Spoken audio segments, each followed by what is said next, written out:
As we heard in the news, the people of France are voting in the first round of their presidential elections today. The polls suggest President Sarkozy and the socialist François Hollande will go through to the second round, despite feisty challenges from the far left and the far right.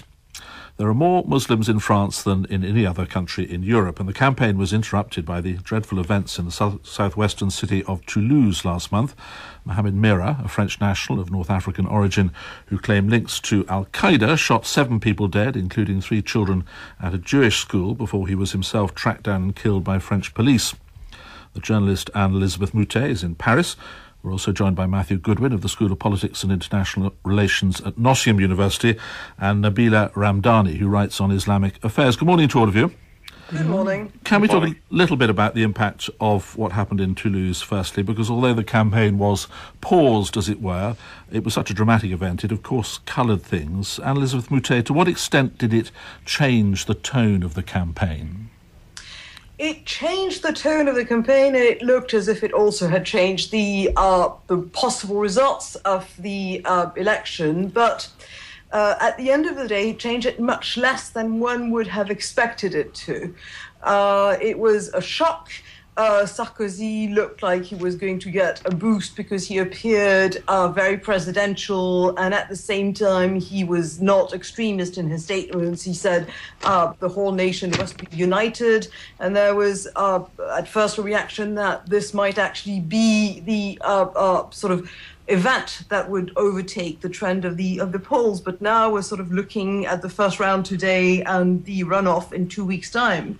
And it looks as if the figures haven't changed that much. Nabila Ramdani, there was a lot of concern expressed among Muslims at the time of the shootings that it might lead to a backlash against Muslims. What did you make of the way the country's leadership responded? Well, there's no doubt that the tragedy in Toulouse triggered a debate about the place of Islam in France, but for all the wrong reasons, I have to say. And it gave President Sarkozy the opportunity to pounce upon the Mohamed Merah case as a further chance to highlight the alleged problems caused by Muslims in France and pledged to purge the country of all alleged undesirables associated with the faith. And this followed a pattern which has characterized his presidency. He's raged against everything from women wearing burqas to halal meat. I'd like to leave that for a moment or two. I just want to finally get Matthew Goodwin's analysis of the events in Toulouse and the impact they had.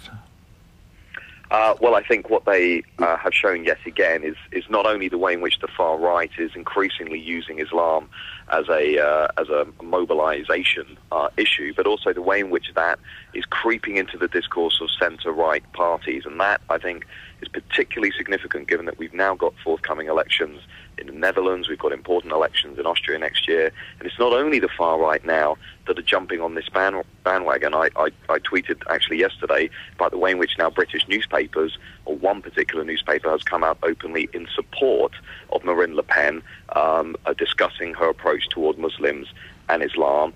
So I think we are entering into an era in which anti-Muslim prejudice is becoming much more widespread. Nabila Ramdani, I interrupted you when you were going through your charge sheet, if you like, against the Sarkozy record. Just pick it up again and remind us what he's done and why, in your view, it's wrong.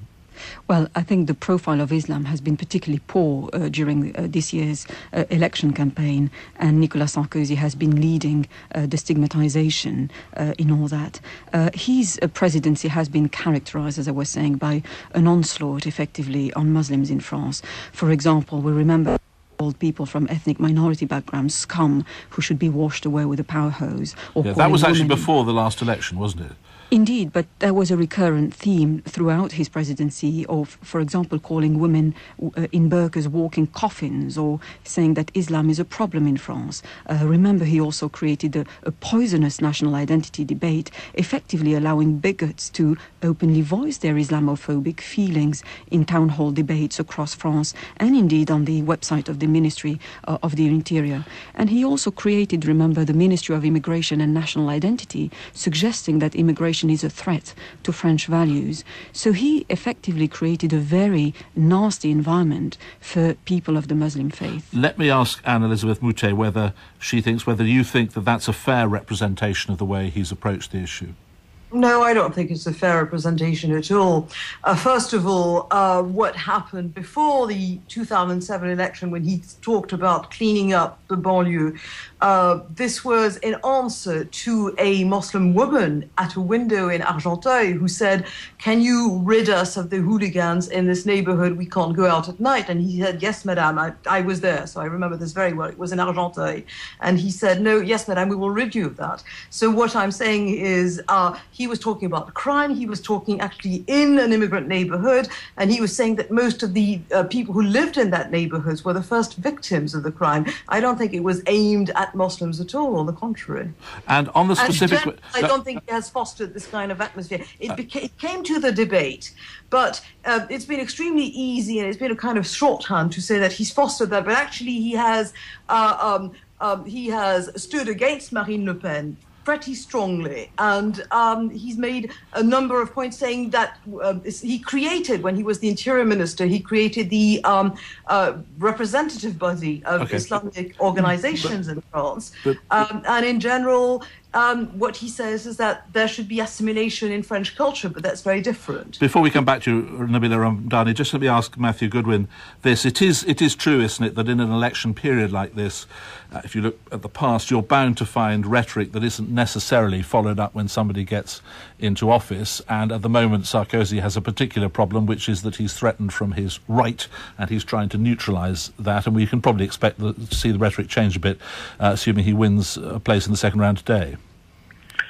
Well, I don't know if that's necessarily true. I mean, I think the discourse and policies that have been advocated by far-right parties have had quite a significant impact, both on their centre-right competitors and also on their centre-left competitors. I think they've had had an impact on the nature of political debates in Europe. I think over the last 2 decades we can see quite a clear shift to the right on policies around immigration, asylum, also just overall discourse around those issues, which has become much more exclusionary. But most important of all, I think that impact is now moving into mainstream centre-right competitors. Over the weekend, a key ally of Angela Merkel came out and said Islam has no place essentially in German society, and this is yet another example of mainstream political elites jumping on the issue of anti-Muslim prejudice as a key mobiliser. Nabila Ramdani, can we deal with the specific issue of the veil, which I think you mentioned a short while ago? Because on that question, on the question of banning the use of the full veil in public, the political class as a whole is probably, to a degree, united, isn't it? That's not just a right-wing position. Well, for all the wrong reasons. When you have all human rights organizations, when you have European courts telling you that it is against, the freedom, the basic freedom of any individual to wear what they would like to wear on the street, then I don't think, that's a positive thing that the government should, No, I'm just trying to get a sense here of whether this is, strictly speaking, an issue that divides François Hollande and Nicolas Sarkozy, or whether there's a broader question about French attitudes to religion in general and Islam in particular. Well, interestingly, the socialist members of parliament abstained from voting against the burqa ban in Parliament, effectively taking no position on it. And I think it has to do with the way secularism in France has been reinterpreted as the lack of religious belief, as opposed to its original meaning, of course, which is to allow all religious faiths to be expressed. And Elizabeth Moutet, what's your response to that? Interesting suggestion there. I think that the secularist tradition in France is a tradition of neutrality in the public space. So, of course, freedom of religion. Can I please go on? We'll come back to you, Nabila Ramdani.